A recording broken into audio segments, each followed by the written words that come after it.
Milwaukee police were led to an apartment in this building after they were flagged down by a handcuffed man who claimed he had been attacked. What they discovered upon their arrival was almost unspeakable. Numerous pieces from as many as 15 human bodies, including 3 heads preserved in a refrigerator.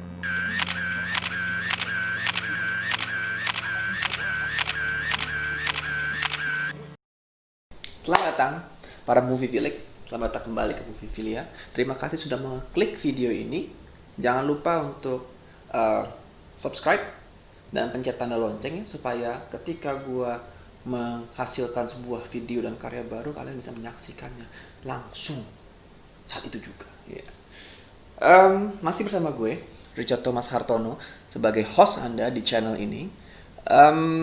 Di sini kita akan melakukan suatu hal yang baru ya dibanding kemarin-kemarin ya. Biasanya AA itu memilihkan film-film terbaik untuk Anda, para movie filik.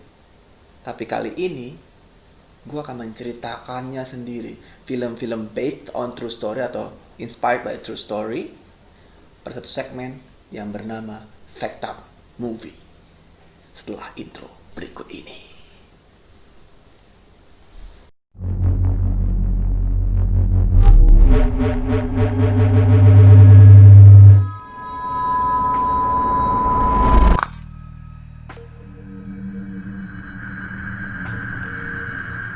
Selamat datang di Fact Up Movie.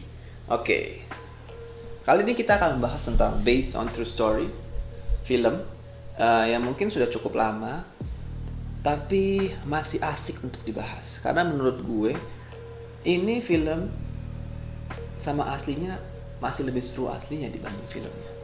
Gitu. Jadi ada film yang akan gue bahas, filmnya namanya Dahmer tahun 2000, yaitu Jeremy Renner.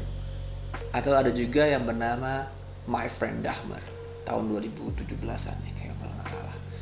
Mereka berdua menceritakan tentang yang namanya Jeffrey Dahmer. Kalau misalnya My Friend Dahmer ini menceritakan masa kecil Dahmer ketika dia belum menjadi pembunuh, pre-pembunuh.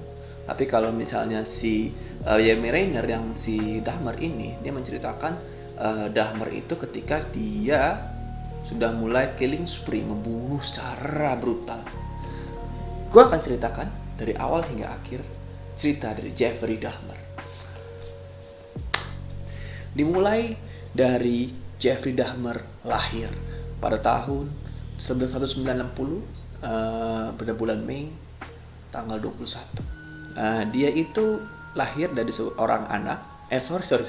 Lahir dari seorang ayah dan ibu yang bernama Lionel and Joyce Dahmer. Oke, dia digambarkan cukup energetik ya pada saat umur 4 tahun. Dia lari ke sana sini, bersembunyi dalam gua, melompat ke sana sini gitu ya. Dia lalu kemudian mendapatkan penyakit yang namanya hernia, yang kita tahu juga nama lainnya adalah turun beruk. Nah, semenjak turun beruk dan dia punya adik lagi, laki-laki yang lain, dia mulai menjadi sosok yang berubah.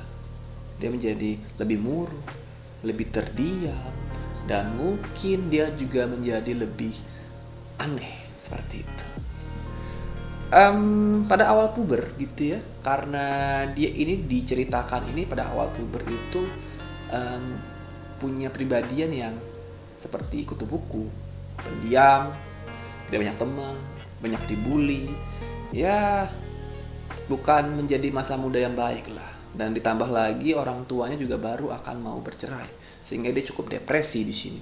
Dari kedepresiannya ini dia memunculkan suatu habit yang aneh gitu. Mulai minum. Dia mulai minum itu umur 14 tahun.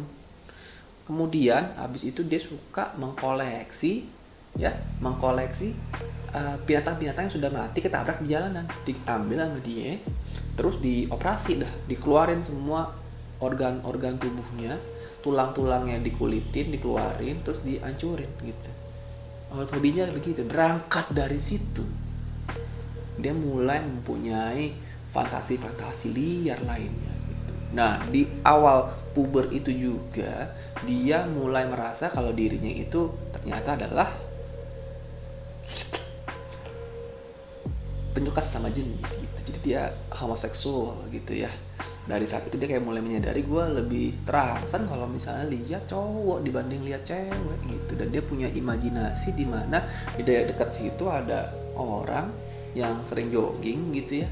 Dia ingin, tidak hanya ingin mencumbunya, tapi juga ingin membunuhnya, ingin memiliki tubuhnya seutuhnya.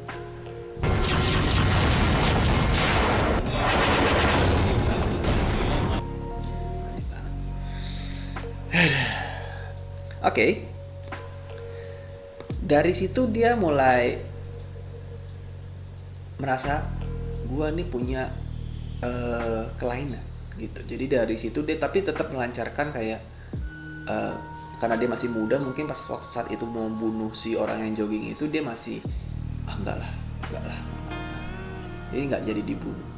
Sampai pada akhirnya dia sudah mulai menyetir, itu ada satu orang yang hitchhike. Jadi hitchhike itu adalah orang yang numpang di jalanan, yang kalau misalnya di film-film orang barat tuh dia pakai jempol gini, itu artinya menumpang. Akhirnya dikasih tumpangan gratis oleh si Jeffrey Dahmer ini, dan diajaklah dia ke rumahnya gitu. Akhirnya di rumahnya itu dia bercengkrama gitu, tapi karena lu tahu sendiri gitu si Dahmernya itu dia sedikit kelainan gitu, seksual gitu, dia mulai menggerepe-gerepe lah si hitchhiker ini.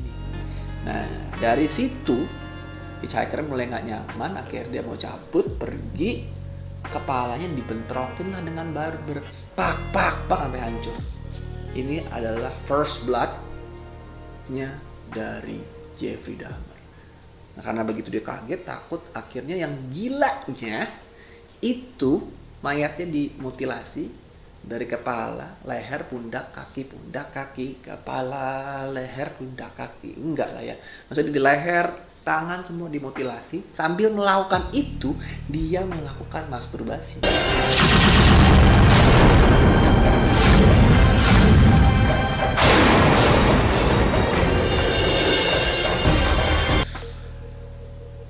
Udah begitu, setelah dia masturbasi sambil motong-motong, akhirnya tubuhnya itu adalah dikuburlah di belakang rumahnya. Pada saat itu dia takut banget katanya. Dia takut banget sampai akhirnya dia ngecekin terus tuh koran, tapi ternyata nggak ada yang nyariin orang itu yang hilang. Jadi sekarang ini dia benar-benar bebas dari perkara pembunuhan. Setelah semenjak itu gitu ya, dia itu mulai puasa membunuh gitu. Jadi setelah itu dia tahu dia salah, akhirnya nggak mau membunuh lagi karena takut lah, istilahnya seperti itu. Beranjak besar ya, dia mulai kuliah namanya di Ohio University.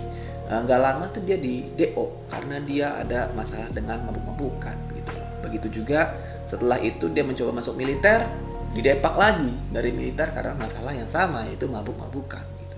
Dari sini gitu dia balik lagi ke rumah bapaknya ya di Wisconsin.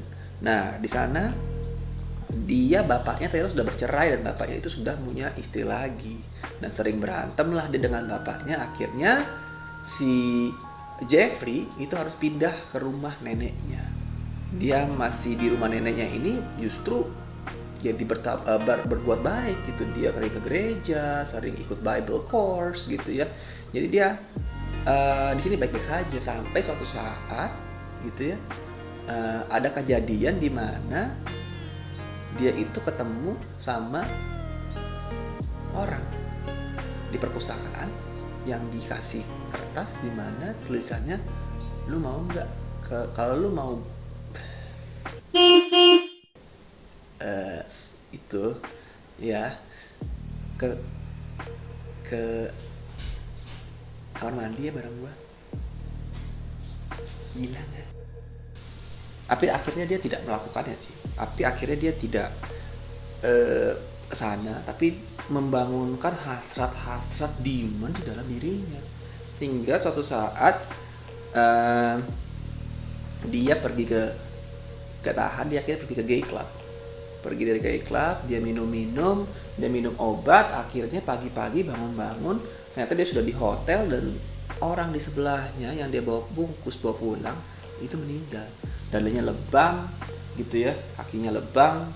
Ternyata pas lagi dia hubungan, dia kayak mukulin dadanya berkali-kali hingga ia meninggal. Dari situ kembalilah Jeffrey Dahmer yang sebelumnya itu hidup kembali dia memutilasi sambil masturbasi, dan akhirnya orang ini dimasukkan ke dalam koper. Langsung dia pergi naik taksi. Nah yang anehnya, yang gilanya, dia pas naik taksi gitu, ada pak sopir taksinya bantuin ngangkat ke dalam bagasi. Pak, ini berat banget, isinya apaan sih? Mayat. Terus dia jawab, iya pak, itu mayat. Akhirnya mereka berdua tertawa terbahak-bahak, hahaha.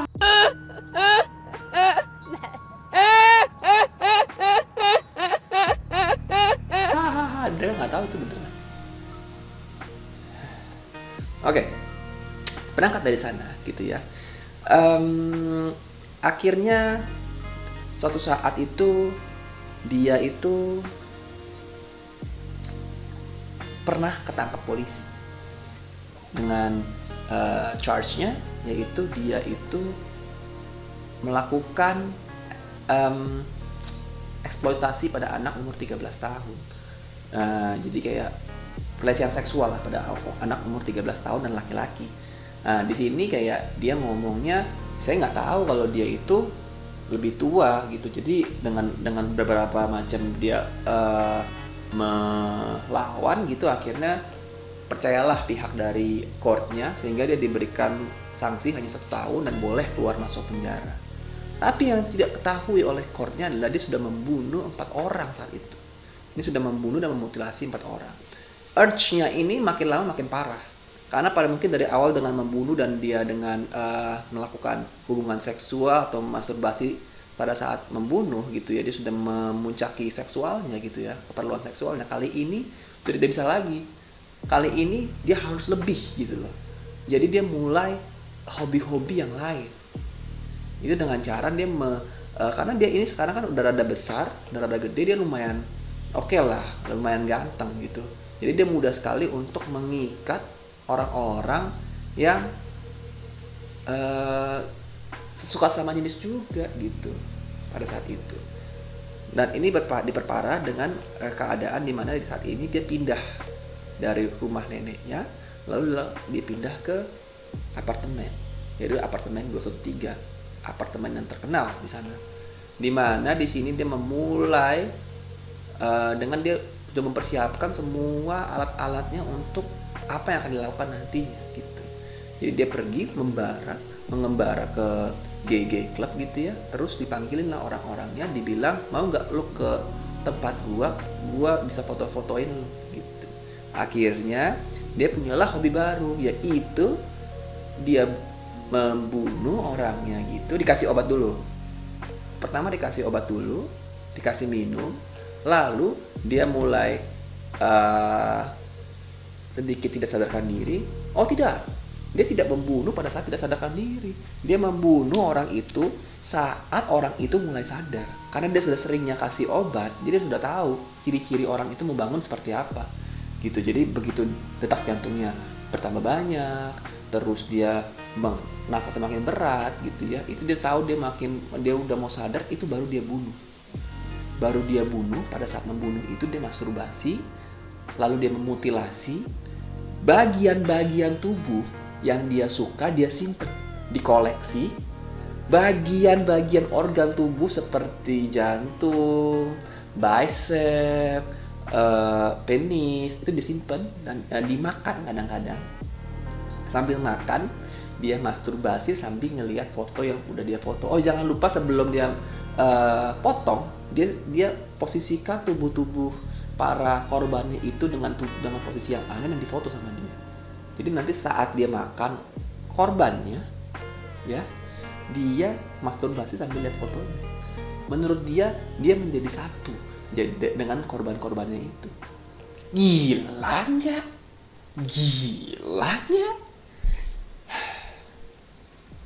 Ini sih gila. Oke. Dari situ mulailah dia punya kebutuhan seksualnya meningkat lagi. Udah nggak bisa dengan cara dia makan mayat, dengan cara dia ngumpulin koleksi bagian tubuh, dia sudah mulai tidak bisa memuaskan hasrat seksualnya lagi. Hingga suatu saat gitu ya, dia punya metode baru, yaitu dengan cara kalau misalnya ada victim yang baru gitu ya, dia dapat mencapai kepuasan seksualnya dengan ngebor kepalanya hidup-hidup, terus dikasih acid di dalam kepalanya, sehingga dia bisa, kayak katanya kalau bisa dikasih acid di kepalanya yang dibor itu dia ada beberapa detik itu jadi kayak zombie gitu. Nah, pas jadi kayak zombie itu dia baru bisa mendapatkan kepuasan seksualnya. Sampai suatu saat di sini ada satu korbannya yang berhasil kabur. Ya, ini kayak di film-film banget, pokoknya bener-bener ada seorang anak gitu ya. Dia itu anak Asia gitu, lari-lari bugil keluar dari kamar ya, terus minta tolong sama tetangganya udah mulai ladenin gitu ya. Terus tiba-tiba si Jeffrey Dahmer datang dari belakang gitu. Dibilang sama dia, enggak apa-apa, ini pacar saya gitu. Cuman kita tadi habis berantem aja sedikit gitu. Jadi ya dia takut aja. Nggak apa-apa. Akhirnya karena si cewek ini percaya sama Jeffrey Dahmer, karena orangnya kan kayak geek gitu ya, kacamata gitu. Jadi percaya aja. Akhirnya masuklah kembali si orang Asia itu ke dalam kamar dan langsung dikasih asid di kepalanya. Itu pas dia lagi lari-lari itu kepalanya udah dibor gitu. Jadi dikasihlah kembali ke kepalanya gitu. Dan langsunglah dia tewas seketika di sana. Nah, tapi akhirnya perjalanan dari Jeffrey Dahmer ini harus berakhir pada tahun 1991 Juli 22. Jadi itu ada seorang berkulit hitam African American gitu, dia lagi lari-lari. Dan akhirnya untungnya dia ketemu sama polisi. Jadi berhasillah polisi ini mengungkap apa yang terjadi sebenarnya di apartemen 213 milik Jeffrey Dahmer. Dimana pas lagi digeledah apartemennya, kalau kalian bisa nanti saya kasih linknya ya untuk melihat apartemennya kalau kalian memang berani untuk melihat. Apa saya tidak rekomen untuk melihat karena cukup disturbing. Begitu dibuka kulkasnya itu ada satu kepala manusia yang dia koleksi. Lalu dibuka freezernya itu ada 3 kepala yang dia koleksi bersamaan dengan jantung, liver yang dia bungkus seperti bungkus daging gitu. Lalu juga ada sejumlah alat-alat ya yang dia gunakan biasanya untuk memotong. Dan ditemukan sejumlah foto Polaroid yang cukup mengerikan gitu. Dan akhirnya di sana itu Jeffrey Dahmer harus masuk ke dalam court, di penjara. Dia masuk court, awalnya dia tidak mengaku, tetapi akhirnya dia mengaku dengan alasan dia gila. Dan dia menjelaskan semua secara detail apa yang pernah dia lakukan ke 17 kill countnya 17 orang. 17 orang yang pernah dia bunuh. Dan dia bilang nggak mungkin seorang yang sehat dapat melakukan ini. Tapi akhirnya juri dan judge tidak percaya dan dia dianggap sehat gitu ya. Dan akhirnya Jeffrey Dahmer harus mendekam di penjara seumur hidup. Dia berusaha untuk hidup, tapi pada akhirnya dia dibunuh juga oleh inmates-nya, oleh teman sepenjaranya itu, karena menurut temannya itu dia terganggu dengan kejahatan yang pernah dilakukan gitu. Akhirnya dia dibunuh dan akhirnya dia meninggal pada tahun 1994 November ya, 29 November 1994. Saya rasa itu aja cerita yang bisa gue bahas ya dari sini, dan ini cukup gila ya. Menurut gue dia masih salah satu the best serial killer, karena bukan karena kill counts-nya yang banyak dia bunuh, tapi impact-nya terhadap orang-orang di luar sana gitu. Dia membunuh, memotong, memakan, mengoleksi, lengkap bro ya. Jadi itu aja yang bisa gue ceritain hari ini tentang Jeffrey Dahmer dan film-filmnya. Kalau kalian mau ngecek filmnya juga boleh, cuman memang filmnya tidak terlalu bagus. Dia IMDb-nya cuman di bawah 6. Tapi cukup seru untuk ditonton, terutama yang Dahmer. Kalau yang My Friend Dahmer ini slow pace, agak lambat, agak bosen, dan agak depresi kalau nontonnya karena sangat-sangat depresif ya. Cuman boleh kalau kalian suka estetiknya ya, gambarnya lebih bagus si My Friend Dahmer gitu. Oke, gua rasa itu aja. Kalau misalnya Anda ingin punya satu film yang based on true story yang ingin saya ceritakan, saya kulik, saya research, boleh kirim, taruh di comment section atau kirim ke email gue, nanti gue baca, nanti gue akan menceritakan kembali film-film based on true story atau inspiring story. Gue rasa ini aja yang bisa gue bahas pada minggu ini. Kita ketemu lagi minggu depan,